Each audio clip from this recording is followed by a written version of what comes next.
Hey friends, it's that time again for another video. Marcus and I are here to walk you through some of the awesome new changes coming with Season 8, Belials Return. Today we'll be covering new layer bosses, new seasonal boss powers, some great quality of life improvements, and a big rework to the layer boss system. I'm really excited we're talking about Big Bad Belial, the colossal con artist of cantankerous carnage. Marcus is really excited, but you know what? He's right.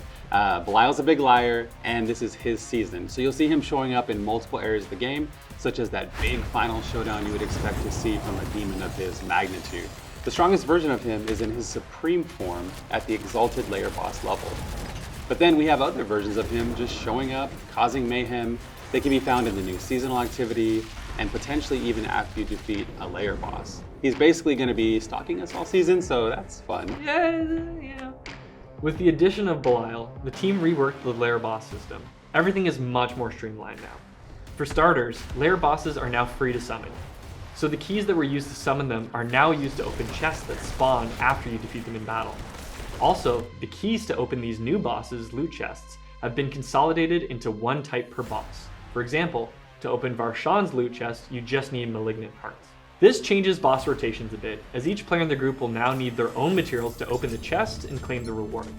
This should help eliminate those those players who lack sufficient boss materials of their own.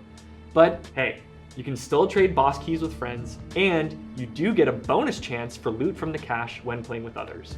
Here's a quick chart of the new boss tiers. Also, it's important to note that boss materials now stack to 99. Yay, stash space. Stygian stones drop from the Initiate Layer Boss tier, which can be converted into keys for Duriel and Dariel, or if you wish, Harbinger of Hatred, who we'll show off in a bit. Just head over to the Alchemist and choose the desired key you'd like to craft. These changes come at the perfect time because we're adding 3 additional layer bosses to the system. Once you've made your way into Torment 1, these bosses will appear on your map just like before, but unlike before, you'll notice the icon is different, along with lots of added information and utility. It now shows you the boss's name, the loot drops you can expect to see, required items you'll need, and my favorite part, you can even teleport directly to the boss's lair. Now, we don't want to spoil too much of these fights, but Urvar is now a layer boss. You might remember him. He's the one that ran a sword through your chest. Yeah, him. He's been added to the Initiate tier along with Varshan and others. You can find him in East Kurast, and you can bet he's brought his knights along with him for some fun. The Harbinger of Hatred has joined the layer boss system as well, in the same tier with Andariel and Duriel. You can find this evil pup near Kurast docks, and I will say, the Harbinger packs quite the punch, so dodge stuff, don't stand in things, and you know the drill. Finally, we have Belial. The Lord of Lies has returned, bigger and badder than ever before. You can find him in the middle of Gaeakul once you progress the seasonal story far enough. Again, you're going to want to pay attention to your positioning, look for safe zones, and act accordingly. If you manage to defeat him in his supreme Belial form, he drops a special chest that lets you select the loot pool you want from the other available bosses, giving players choice and more control. He also has the highest mythic unique chance of all the layer bosses and guarantees that one ancestral unique item will drop. So yeah, you're gonna wanna take this guy down. I also wanna note that all layer bosses across the board have been updated this season. You'll notice these baddies now have extra abilities and new phases to watch out for. Another thing to watch out for is that when you open a chest from any of the layer bosses, there's a small chance you'll summon Belial. He's weaker than the Supreme form, but still a tough challenge. Defeating him rewards you with incredible loot. He'll also drop a duplicate of the chest you just opened. So we doubled it? You doubled it, exactly. For example, let's say you defeat Duriel. After looting the chest that spawns, there's a chance Belial could appear. Once defeated, he'll drop another pre-opened Duriel chest. And even better, he'll also drop the keys needed to open his Supreme Boss Form chest. But wait, there's more. As we mentioned earlier, Belial can also appear in the new seasonal activity, Apparition Incursions. These are open world, fast-paced, boss rush style events that you can find on your world map.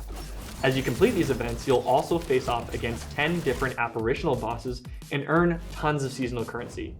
The seasonal currency, Spectral Ash, can be used to level up your boss powers. You can collect these boss powers from all over the world, starting with the 10 that drop from the apparitional bosses we just mentioned. You can also snag powers from world bosses like Ashava or the Wandering Depth. Some of the stronger powers are earned from defeating those really challenging bosses, like Andariel or Belial. It's fun to go around Sanctuary and collect all the different powers for your character. Gotta catch and kill them all. Here's how it works. After you acquire a power by defeating a boss, you automatically gain that power.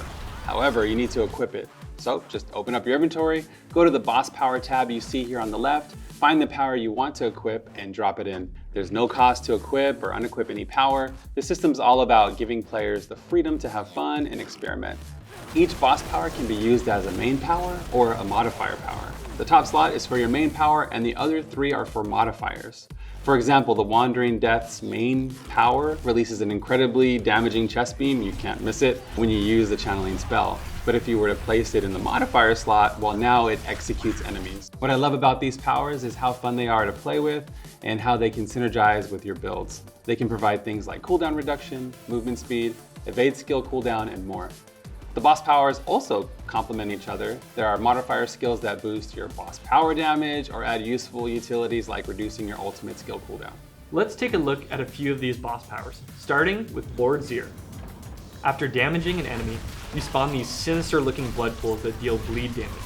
The best part, you can have up to 3 at a time, and they work with just about any build since they proc pretty easily. Next up, Andaril's power is pretty awesome. After standing still for a brief moment, you summon a horned skull that floats around your character and sets enemies on fire. Andy's such a tough boss, so I'm glad she's got a pretty kick-ass power. Now, if you're a fan of fire, you'll love the Harbinger's power. It shoots out dual fireballs that pierce through enemies, deal great damage, and apply vulnerable to every target they hit. Belial's eye beam is pretty awesome too. It transforms your potion, allowing it to deal damage while reducing the damage you take. It does put a cooldown on your potion, but I love that playstyle. Plus, those freaky eyeballs are just awesome. Ruben, can you make your eyeballs go in separate directions? Well, the night's young, maybe I'll try a little bit later.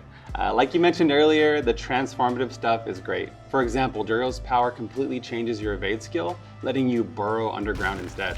While underground, you deal damage and become completely untargetable, making it perfect for dodging some of those devastating attacks.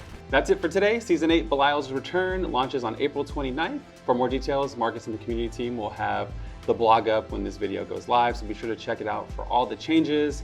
Thanks for watching. We'll be reading all of your comments here and on social media. We'll see you in Sanctuary.